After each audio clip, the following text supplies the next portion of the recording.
Hello, hello, hello. So it's very important to not get confused. Imagine a Jew, God forbid, in the Holocaust. What my wife, who's a very bright woman, said something very great the other day. She said, why are the Jews hated? The Arabs, not all Arabs, there are many, many very good Arabs, but certainly there are many. They tried to make a war in 1948 all over where the Jews lived with them for thousands of years. When the state of Israel came, they murdered Jews. You're talking about 1960, and they were unapologetic, like Hamas. We just want to kill. So why does this exist? And the answer is really, really simple. And this is like a psychological answer, a spiritual answer. It goes from all different angles.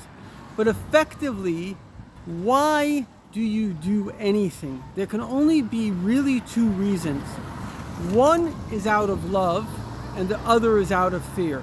Every single living thing, me, you, an animal, even perhaps a plant, everything we do is either to attain something or to refrain from something, to get something, or to protect ourselves from something that we don't want. So, in a good scenario, and most of the times it's not a good scenario, people have a sense of safety. And because they have a sense of safety, they have a sense of desire. We call it positivity. So that range is very, very large spectrum of what they want. I remember seeing this article that said, say yes to drugs. And it was actually for young people. The idea behind the article was if you're taking drugs, there's something in your life that is bothering you.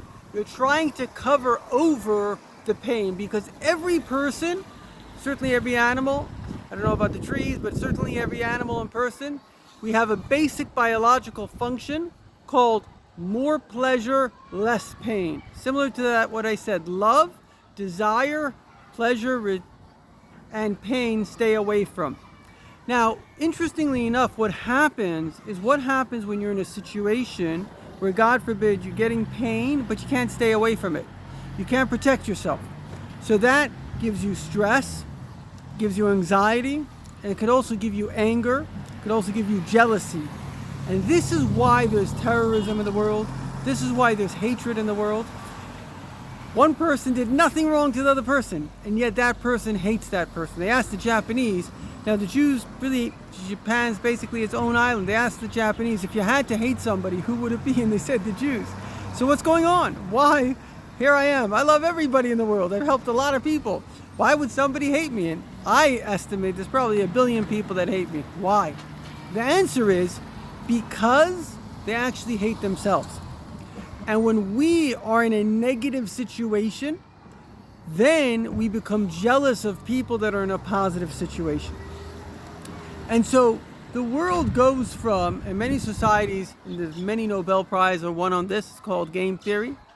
The world goes from this idea of collaboration and unity to this idea what they call the zero-sum game. And in fact, there's an Arab statement that sums this up very well. I don't remember the exact details. Something like me against my brother and I against my father and I against my cousin and I against the whole world. In other words, they're perceiving the world as being their enemy and they are in this fight. So the only type of pleasure they have is in winning.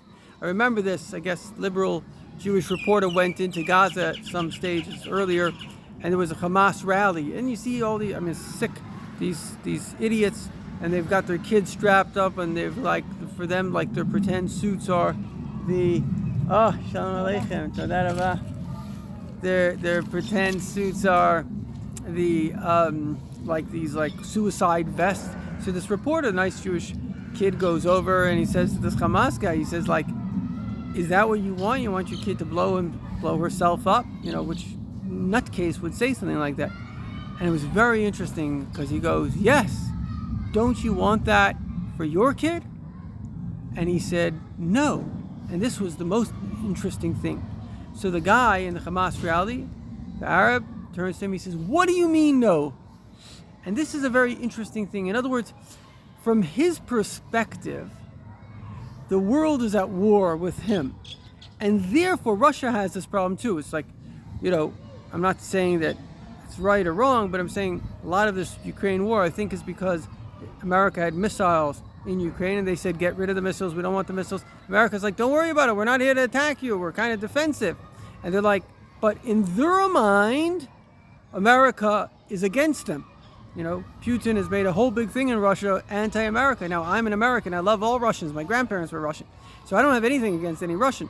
But the point is, it doesn't matter what I think about them, it matters what they think about me in terms of what their behavior is towards me. My behavior towards them is what I think about them. Their behavior towards me is what they think about me.